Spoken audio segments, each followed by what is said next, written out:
Okay. All right, everyone. I'm back for day number two for pretty much where to hunt at. Well, like if you're new to hunting or if you're going to an area that's new to you, the hardest part is finding a place to hunt. And it's just everyone has the same problem. There's going to be less land, more hunters, less land, more hunters, less people, all that stuff. So finding a place to hunt's the hardest part.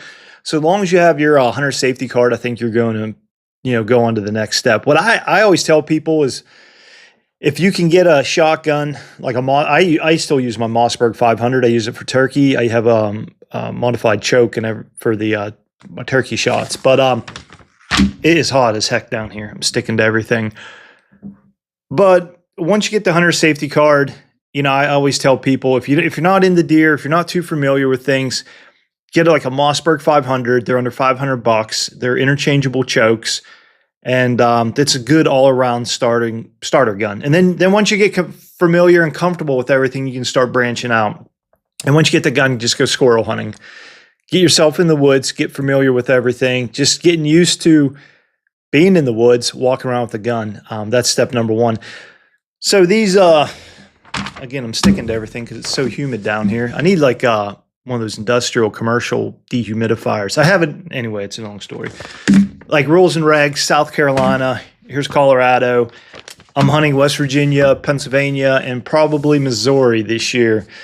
That's a lot of states. It's a lot of regulations. In each little area, like South Carolina, I'm in the upstate, and we have different regulations than down in the lower states. So you got to be just self-aware of like the different regs, different areas you're going to hunt. So there's a lot to it. A lot to it. That's why the hunter safety course is so important. And you don't want to like ask questions. I mean, because you don't want to mess that up, because that's gonna mean a lot for you to understand the rules and regs. Because I mean, if you look at these books, I mean, look at this. I mean, this is just rules and regs, some advertisements. Anyway, but yeah, you want to get the rules and regs. The other thing is the DNR website. Sometimes the DNRs will have interactive maps. I know West Virginia has this. I forget what the app is, but it's like Aris or Axis or whatever it is. So you download the app and you get all their DNR maps for free. And once you download that app and on your phone, you're going to get your blue dot. Your GPS is going to tell you where you're at on that map, so you know where the boundaries are. Again, before we never had boundaries when I was growing up, but now it's I use onX. There's a lot of if you go through, I don't have no codes or anything for it, but if you go through different YouTube videos, they offer like 20% off, and like maybe Black Friday they'll offer 50% off or something. But I have a lifetime membership where I get like 20% off regardless. So, but yeah, onX Maps, it's an excellent source. And basically, the property lines are okay, but sometimes I don't trust them, so you gotta be self-aware. The biggest thing that could really hurt you is if you're in a safety zone, which is like, here's a house and 150, 100 yards, whatever your state, whatever your jurisdiction says is a safety zone, and you get too close to that house, they will nail you and there's no forgiveness. And it's just like, it's something do not do. Do not get close to that house, a barn, structure, whatever you want to call it. We had people walk too close to the barn, called the Game Commission up. They came out. The guy was like, I think he was 18. And he said, yes, that was me. I'm sorry. I got too close to the barn. I didn't know it was there. It's not an excuse, but then you got to be self-aware. Like, hey, the guy said it was me. He was polite.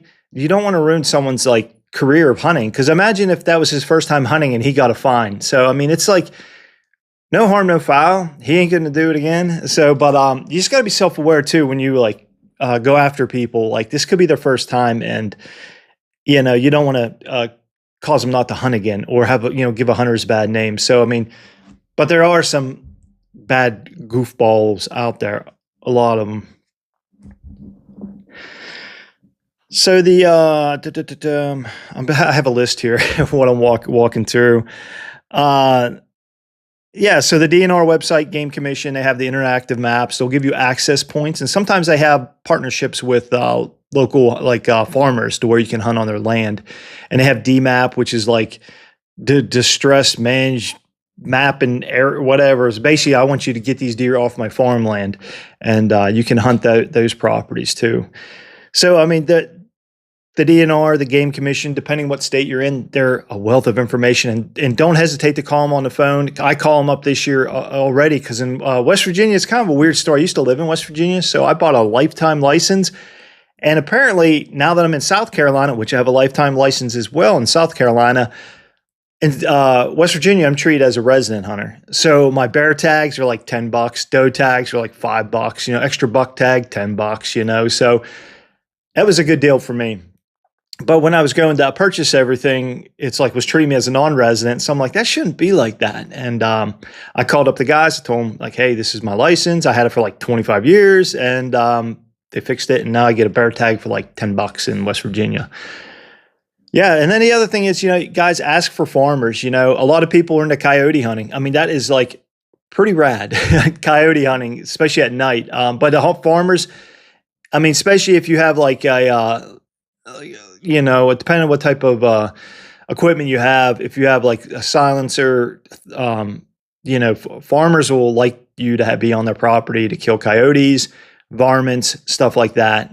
When you get into a little bit more high power rifles, that's where things get a little squirrely when that big bang goes off. I mean, to be honest with you, it's like not a lot of guys are happy that have their wives get all in a huff of people walking too close to the barn, guns going off next to the house, just going over the hill. I mean, because when you hear a rifle go off, it's a big bang. So if you get a suppressor, anyway, it's going in the woods. I'm going literally into the woods. I'm just going off track here.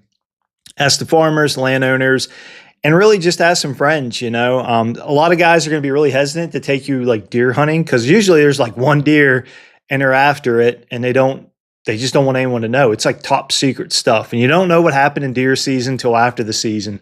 But yeah, I mean, you could ask friends, and I'm always game to take someone with me. You take the high ground. I'll take the high ground because usually I'm the fittest guy, and they can take the low ground, and we'll try to like do some damage out there. But that's always fun. It's something I miss with a lot of my friends. They don't really hunt no more. See what else we got. Oh, leasing websites. If you're looking to lease a piece of property, there's I've never done that before, so I can't really say, hey, this is a good idea. But some people get leases and they need another guy. But you got to be careful. You got to have congruency to like, this is what we're doing for this land. This is how we're going to manage it and all this stuff. And there's ego. So it's like, if it's you and one other guy on, I'd say maybe 50 to 100 acres, I think you're all right. But once you start getting the bigger acreage and more men, there's egos, there's testosterone. I mean, it's just, I try to avoid it like the plague, put it that way. But leased land is probably, I guess, preferred if you're looking for, a place to hunt. But I do like 90% of my hunting is public land. That's why I don't kill anything. But anyway, and yeah, I say friends, and don't be afraid to join Facebook groups. Shout out to Facebook people. I mean, not only people just don't deer hunt. They coyote hunt. They squirrel hunt. There's all kind of animals you can hunt out there. So just to think that like black powder, stuff like that. So just don't pigeonhole yourself into one type of hunting. If it's like beagle hunting, I used to love like rabbit hunting, beagles. I mean, I love it. I almost thought about getting a beagle, but I'm like, it's kind of a funny thing. It's a little joke here. I told my dad, I'm like, yeah, I think about getting rabbit hunting. That's what we did when we were younger. And my dad goes, what the hell do you want to do that for? I'm like, well, I don't know. That's what we used to do, man. That was our thing.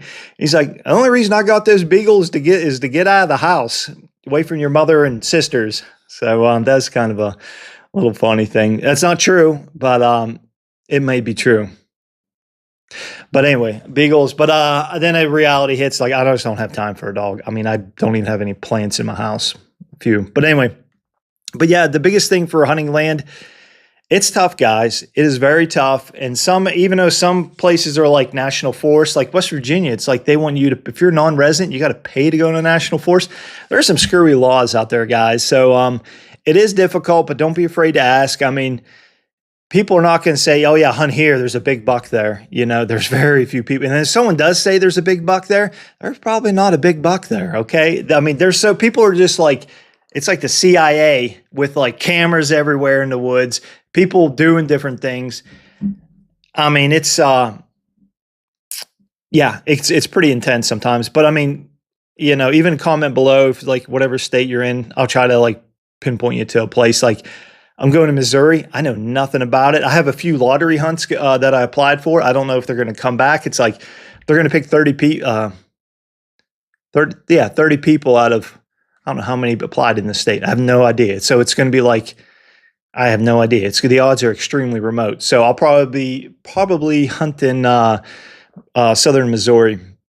I like traveling for hunting. I like exploring new areas. I like just figuring stuff out because, I mean, yeah, I can go and like if I just want meat, I'll just go get meat. But if I'm like really out there for the experience, I just like exploring different areas. So yeah, that's pretty much where I'm going to wrap it up, guys. I don't want this thing too long, but yeah, the biggest thing is like there's so much. It's difficult, but I think your game commission, the DNR website, is probably going to be your best friend for finding a place to hunt. And guys like me, I've been doing it for years, and I'm just like, we'll just go up there in that mountain. But I have to put myself in that other person's shoes. Like, okay, I'm going to get out of this car with this gun and just walk into the woods. So I get it. It's difficult. That's all I'm going to say. It's difficult. And don't be afraid to fail. And if you do mess up, you do get in the safety zone, just say I messed up.